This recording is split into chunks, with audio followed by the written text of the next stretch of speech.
helicopter combat missions overseas, Captain Chandra Mamasan Newman brings a great deal of experience to her commanding officer role at NAS Pensacola.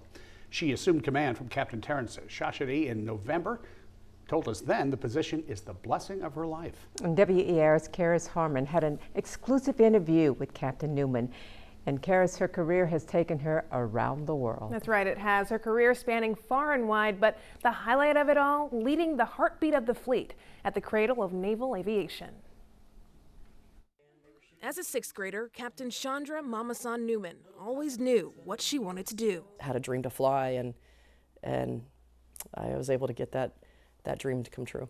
A large part of her call to service influenced by those who came before her. My grandpa served in World War II, Korea, and Vietnam on a 31-year career, Army Air Corps into the Air Force. Her grandfather and her father, who worked in law enforcement, both having strong ties to Northwest Florida. My grandpa was stationed over in Eglin back in the day, and my dad was born in Eglin Air Force Base.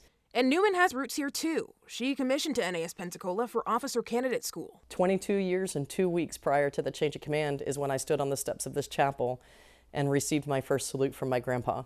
He passed in 2012, never getting the opportunity to see her assume command at the base last year. Knowing that 22 years and 2 weeks prior, it started here, and just the thoughts that I hope make my grandpa proud. The Inverness, Florida native brings decades of experience to the cradle of naval aviation. She was on the Helicopter Sea Combat Squadron 26 with operations in Kashmir.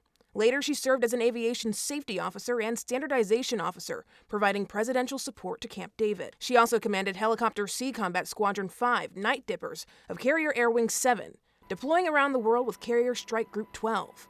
Her career and her missions taking her far and wide. Flying in the western range of the Himalayas in Kashmir, I could talk about pulling a helicopter into the hover in the middle of the South China Sea with thousands of dolphins migrating. I could talk about seeing humpback whales off the Azores.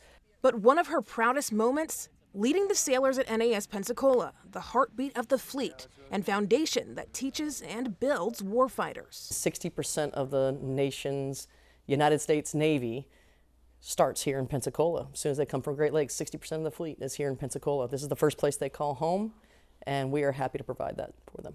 Since 1826, just shy of 200 years, NAS has been a part of the greater Pensacola community. This is an essential Navy town. Other geographic locations like to make that claim. No, they've got nothing on Pensacola. And so our relationship here, the history that we share together, the science and technology that is here supporting our fleet, and it's second to none.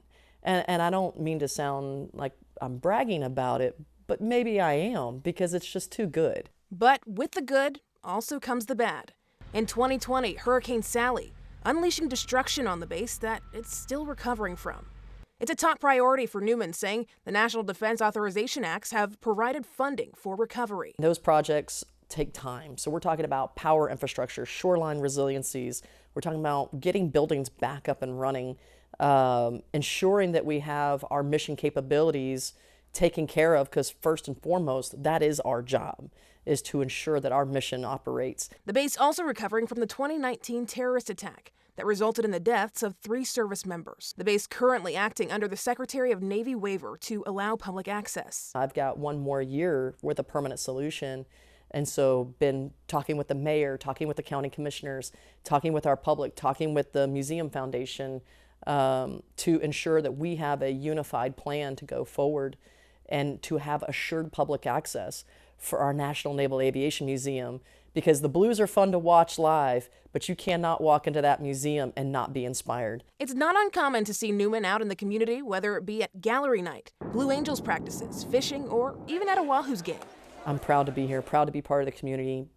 Just have enjoyed every minute of everybody that I've gotten a chance to meet. Despite her long career, Mamasan remains humble, saying she couldn't do it without the teams of cyber experts, aviators, engineers, public works, and everyone in between. And these guys, again, pride and ownership, professionalism that comes into these, they crushed their last inspection, like over 90 percentile. They are problem solvers. They know how to meet the mission, and they enjoy pushing the boundaries so we can get that much better. The Florida girl, grateful to be home. It's the true blessing of my life. Now, I also asked Captain Newman what advice she would give to young service members who are just getting their military career started. She says the lessons that you learn in the military are some of the best lessons you'll learn in life. It's hard work and it's not made for everyone, but there is pride in putting on the uniform every day. To see digital extras with Captain Newman, head to our website, weartv.com. In the studio, Karis Harmon, WEAR News.